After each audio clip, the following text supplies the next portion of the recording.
Assalamualaikum warahmatullahi wabarakatuh. Waalaikumsalam warahmatullahi wabarakatuh. Alhamdulillahi rabbil alamin. Wassalatu wassalamu ala ashrafil mursalin. Afdalil khalqi ajma'in. Habibi rabbil alamin. Sayyidina Muhammadinil amin. Sallallahu alaihi wasallam wa ala alihi wa ashabihi ajma'in. Subhanaka rabbana la ilma lana illa ma 'allamtana innaka antal alimul hakim. Subhanaka la fahma lana illa ma fahamtana innaka antal jawadul karim. Rabbana zidna ilma warzuqna fahma wa waffiqna amalan mutaqabbala. Allahumma amin ya rabbal alamin. Yang kita muliakan Ustaz Sulamul Munawwarah, pimpinan Nurul Fikri Peduli, segenap para hadirin, Bapak Ibu yang dirahmati Allah Subhanahu wa taala. Bersyukur pertama kita kepada Allah atas segala kemudahan dan nikmat yang pagi ini kita rasakan. Semoga dengan syukur kita Allah selalu tambahkan kebaikan demi kebaikan dalam kehidupan kita semuanya. Insya Allah kita berpindah ke surat yang baru. Pertemuan minggu lalu kita sudah menuntaskan surat Al-Lail. Untuk kali ini kita masuk pada surat Al-Jin. Surat Al-Jin ini insya Allah untuk bagian pertama ya. Ayat 1 sampai 7. Kita baca dulu surat Al-Jin. Allah Subhanahu wa taala berfirman, A'udzu billahi minasyaitonir rajim.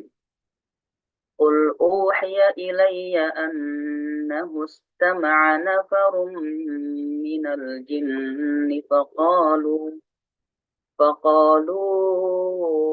إنا سمعنا قرآنا عجبا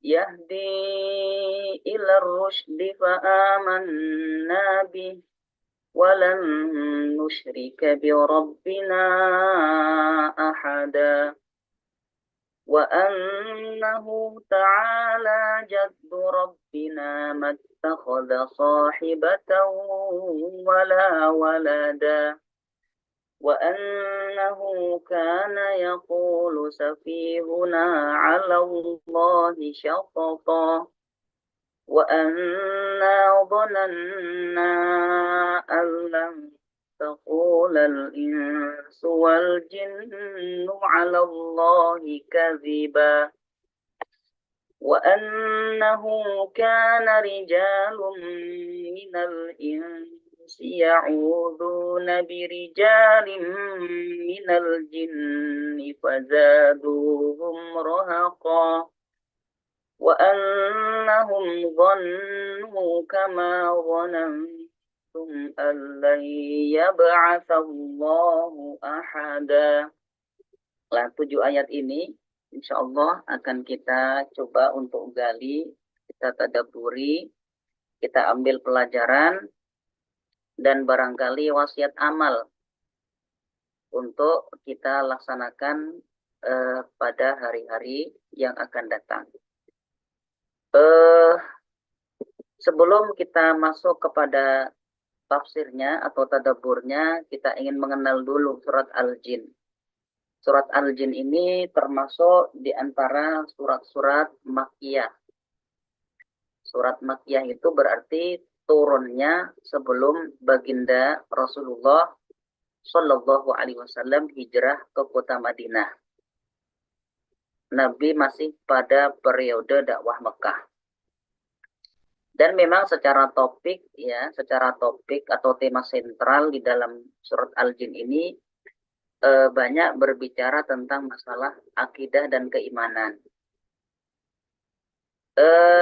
Surat Al-Jin ini memberikan satu isyarat tentang kemuliaan baginda Nabi Shallallahu Alaihi Wasallam. Karena beliau diutus ternyata bukan hanya untuk manusia, tapi Nabi juga diutus untuk memberikan peringatan kepada saudara-saudara kita dari golongan jin, dari bangsa jin. Ya, jadi surat ini menegaskan bahwa Rasul Shallallahu Alaihi Wasallam itu diutus bukan untuk kita saja, tapi sekaligus untuk golongan jin, sehingga memang dari golongan jin ini tidak ada Rasul. Karena Rasul untuk manusia, yaitu juga adalah Rasul untuk jin sekaligus. Ya, jadi Nabi kita juga Nabi kaum jin sama, yaitu Nabi Muhammad Sallallahu Alaihi Wasallam. Kemuliaan baginda Nabi, ya. Wa ma arsalnaka illa rahmatan lil alamin. Tidaklah kami mengutus wahai Muhammad Sallallahu Alaihi Wasallam kecuali sebagai rahmat, sebagai bentuk kasih sayang Allah kepada alam semesta. Nah, alam semesta ini mencakup manusia, jin, dan bahkan juga untuk binatang. Bukan berarti binatang itu perlu hidayah, bukan. Tapi kedatangan baginda Nabi adalah menjadikan binatang-binatang pun diposisikan dengan penuh kasih sayang. Tidak boleh kita mendolimi binatang. Ya. Adapun kalau yang diberikan taklif, dibebani dengan beban syariat, itu hanya fakolain, yaitu manusia dan jin saja. Berikutnya tentang sebab turunnya surat Al-Jin. Ini saya nukilkan hadis ya yang cukup panjang diriwayatkan oleh Imam Al-Bukhari. Intolaqan Nabiyyu sallallahu alaihi wasallam. Nabi suatu saat berjalan bersama para sahabat amidina ila suqi Uqaw. Jadi beliau menuju sebuah pasar bersama para sahabat namanya Pasar Uqaw. Nah, di waktu yang sama kaum jin atau bangsa jin itu mengalami satu keanehan. Mereka yang biasanya bisa mencuri kabar langit, jadi hobinya kaum jin ya, bangsa jin itu mereka sering nongkrong-nongkrong di langit. Untuk apa? Untuk mencuri dengar kabar-kabar langit. Kira-kira besok apa yang akan terjadi, kira-kira bulan depan apa yang akan terjadi. Nah, itu dulu bangsa jin bisa melakukan hal itu. Mereka nongkrong di langit sana menguping berita-berita langit. Makanya kalau dulu itu para peramal sering tembus, sering tepat ramalannya. Karena mereka mendapatkan kabar dari bangsa jin yang memang hobinya mereka itu suka nguping di langit sana. Tapi untuk kali ini mereka merasa aneh. Kok untuk kali ini kita nggak bisa ini untuk mencuri kabar langit. Bahkan wa ursilat alaihimus syuhub. Mereka dilempari dengan bara-bara api ya, bintang-bintang yang panas itu. Sehingga faraja'ati syayatinu ila qaumihim. Bangsa jin itu kemudian pulang. Mereka nggak tahan terus berada di langit. Akhirnya mereka pulang kepada kaumnya. Faqalu, maka kaumnya bertanya.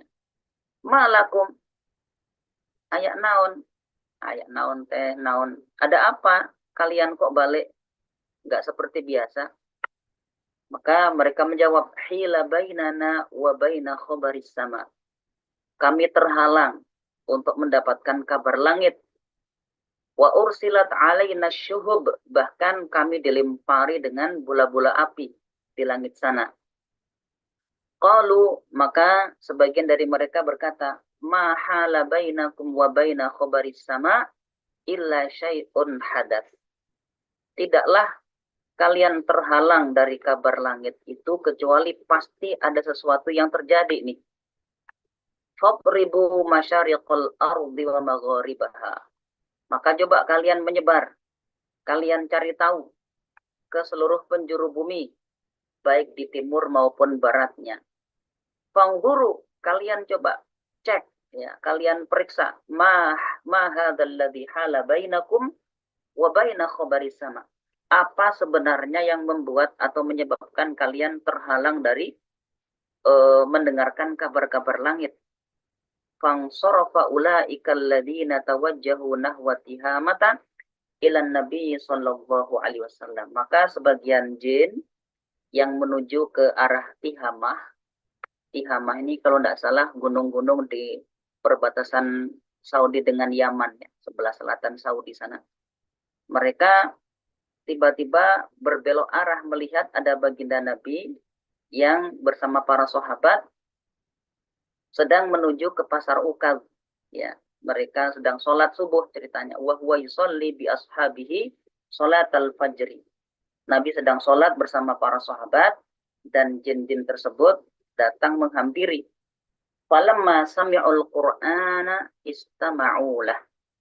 Ketika mereka, para jin itu mendengar bacaan Al-Qur'annya baginda Nabi, mereka seketika istama'u. Istama'u itu mendengarkan dengan seksama. Ya, ada tambahan huruf ta di situ ya, bukan sekedar sami'u, bukan, tapi istama'u. Makanya dalam surat Al-A'raf Allah perintahkan wa idza quri'al Qur'an fastami'u lahu. Kalau ada Al-Qur'an dibaca maka dengarkan dengan seksama, bukan mendengarkan tapi sambil sibuk atau mendengarkan tapi sambil ngobrol, mendengarkan tapi sambil ngelamun. Nah, kalau adabnya sebagaimana yang dilakukan oleh kaum jin ini, istama'u lahu. Mereka mendengarkan dengan seksama dari awal sampai akhir bacaan baginda Nabi. Faqalu, maka seketika mereka kemudian berkata, hadza wallahi alladzi hala bainakum wa baina khabaris sama. Ini demi Allah, inilah yang menghalangi kalian dengan kabar dari langit. Artinya gara-gara ini kalian terhalang, tidak bisa mendengarkan kabar langit seperti biasa. Fahunalika hina raja'u ila qaumihim. Mereka kemudian pulang ya kepada kaumnya dan berkata, ya qaumana, wahai kaum kami, inna sami'na Qur'anan ajaba. Kami telah mendengar suara atau bacaan Al-Quran yang begitu sangat indah, sangat ajaib. Yahdi ila rusydi. Al-Quran itu mengajak kepada petunjuk. Fa'amanna bih, maka kami seketika beriman kepadanya, beriman dengannya. Walan nusyrika bi rabbina ahada, dan kami tidak akan pernah lagi menyekutukan Allah dengan siapapun. Ini jadi jin ketika mendengar Al-Quran langsung paham, langsung beriman. Ketika mereka beriman, tidak kemudian disimpan sendiri, tapi langsung mereka sampaikan kepada kaumnya. Fa'anzalallahu ala nabiyhi sallallahu alaihi wasallam. Maka kemudian Allah menurunkan kepada Nabi sallallahu alaihi wasallam surat Al-Jin ini. Qul uhiya ilayya annahu istama'a nafarun minal jinni, dan seterusnya. Jadi isi dari surat Jin ini adalah perbincangan yang terjadi di antara bangsa jin. Allah sampaikan itu kepada baginda Nabi, sehingga Nabi yang sebenarnya tidak mendengar percakapan jin itu, Nabi kemudian tahu. Kenapa? Karena Allah bocorkan pembicaraan itu melalui surat Al-Jin ini. Nah, ini riwayat yang pertama ya, yang diriwayatkan oleh Imam Al-Bukhari terkait sebab turunnya surat Al-Jin. Baik, jadi satu poin mungkin di sini adalah berarti kalau sekarang bangsa jin itu sudah tidak bisa lagi untuk menguping kabar langit. Sehingga kalau ada yang mendapatkan informasi tentang peristiwa-peristiwa di hari yang akan datang, atau ramalan-ramalan tentang apa yang akan terjadi besok, lusa, bulan depan, itu tidak usah dipercaya. Kalau dulu ya memang jin sering bisa mendapatkan kabar langit, sehingga info-info yang disampaikan oleh jin kepada para ahli nujum, kepada para normal, para dukun, dulu sering tepat. Tapi setelah diutusnya baginda Nabi Shallallahu Alaihi Wasallam, jin sudah tidak bisa lagi untuk menguping kabar langit. Sehingga tidak usah kita percaya dengan ramalan-ramalan yang dikatakan oleh para normal atau para dukun, karena mereka kalaupun dapat kabar dari bangsa jin itu hanya bisa dusta atau memang adalah karangan yang dibuat oleh bangsa jin. Karena hakikatnya kalau mereka sekarang sudah tidak bisa lagi untuk menguping kabar-kabar di langit. Bahkan ada peringatan yang sangat tegas dari baginda Nabi ya, agar kita tidak membenarkan ramalan-ramalan yang dikatakan oleh para ahli ramal. Bahkan siapa yang datang kepada seorang kahin, seorang dukun, wasaddaqahu bima yaqul, kemudian dia membenarkan apa yang dikatakan terkait peristiwa-peristiwa yang akan datang atau ramalan-ramalan masa depan, maka pada saat itu faqad kafara bima unzila ala Muhammadin. Dia sudah kufur terhadap apa yang diturunkan kepada baginda Nabi Muhammad Shallallahu Alaihi Wasallam. Nah ini biasanya kalau orang yang imannya lemah atau bahkan memang tidak pernah mendapatkan asupan ilmu menjelang masa-masa pesta demokrasi ini, banyak banget ya yang datang bertanya, minta diramal kepada para tukang ramal, datang ke para dukun, dan lain sebagainya. Maka hendaknya yang semacam ini tidak lagi dilakukan. Kalaupun ada yang pernah datang, bertobat kepada Allah dengan taubat yang nasuha, karena ini amat sangat berbahaya, terutama kaitannya dengan akidah kita sebagai seorang muslim.